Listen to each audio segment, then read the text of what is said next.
You must have some belief.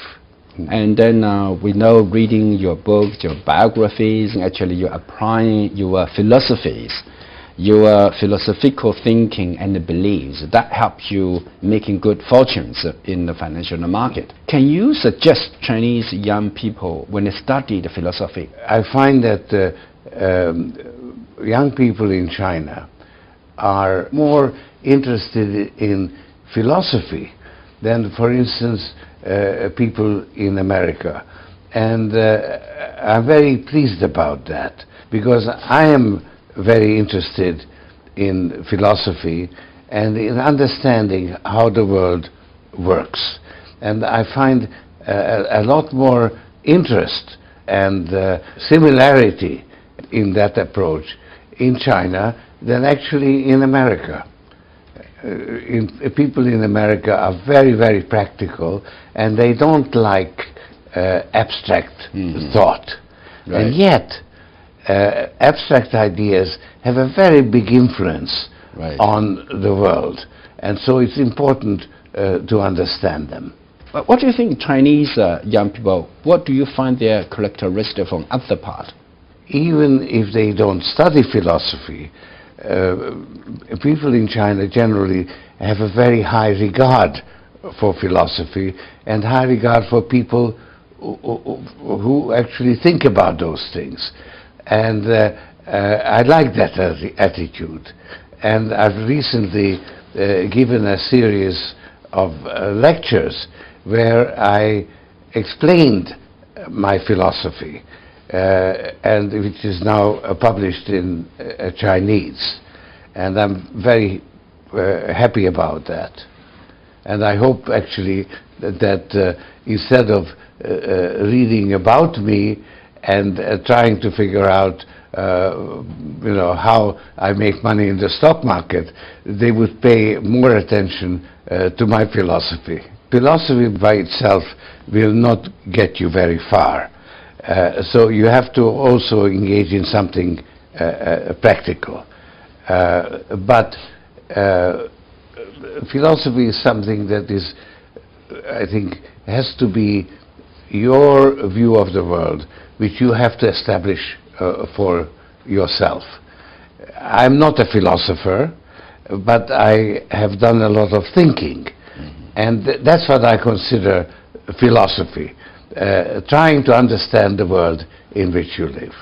I think in many ways Chinese students are very well situated because they are not sort of brought up with the prevailing theories in the West. So they have a more open mind.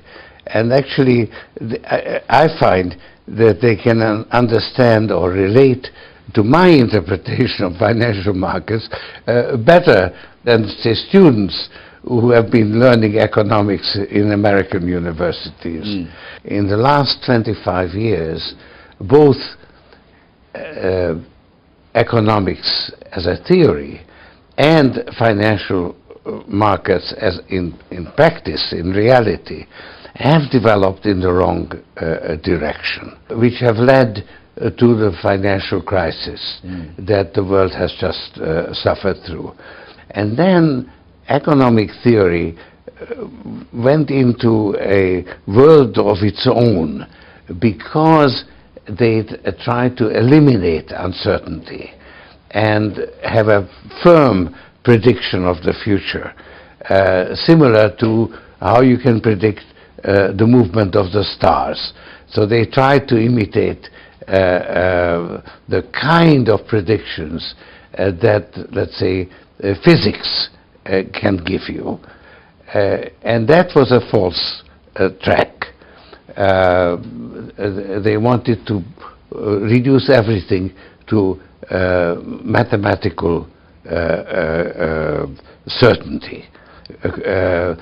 And there are uncertainties that can't be quantified. So they became very good in mathematical calculations, but they forgot about reality. Right. So in that respect, I think the Chinese financial system is behind the Western in its development. But because it's behind, it's actually ahead, because it hasn't fully developed in the wrong direction. Okay, based on your understanding and so many times visiting China and understanding Chinese economic development, China economy has been undergoing opening up policy and development. China now is becoming a so-called newly rising economic power star. So what do you think China is going to happen? Near term, the outlook is very good, because China has emerged almost untouched by the financial crisis and is therefore in a very strong position. But longer term, the future of China depends on whether China accepts responsibility for dealing with the problems of the world. That the world, generally speaking, is in trouble. You've got global warming, you've got financial turmoil, you've got potential nuclear conflict and so on. Many, many big problems.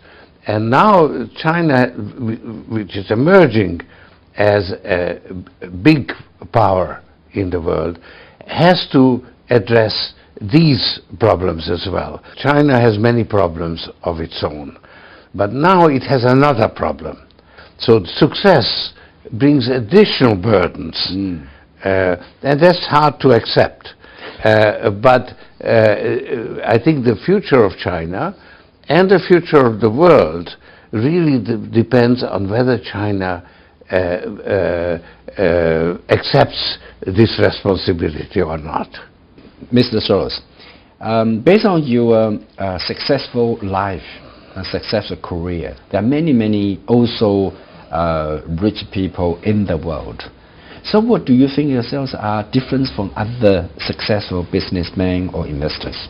Well, I think that I am actually different from most successful businessmen in this respect, that having been successful, I am actually now more concerned with the stability of the markets, with the common interest, than I am with my own.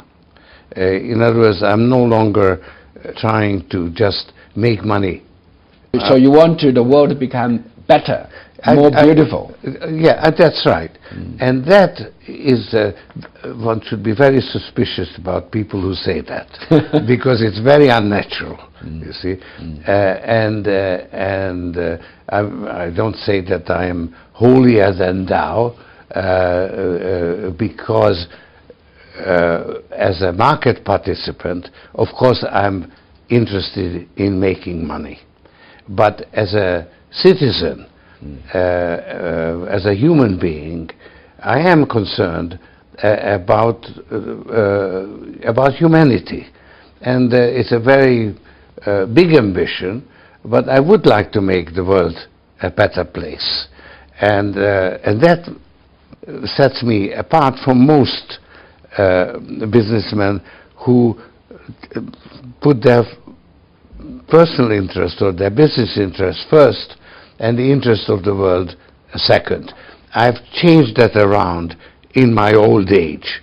So that is what makes me different, and that is something very, very, I would say, unusual and also very suspicious, because most business, or many businessmen, in order to further their own interests, they tell you that they are acting for the public interest. Okay, thank you so much. Pleasure. Good health. Thank you. Good.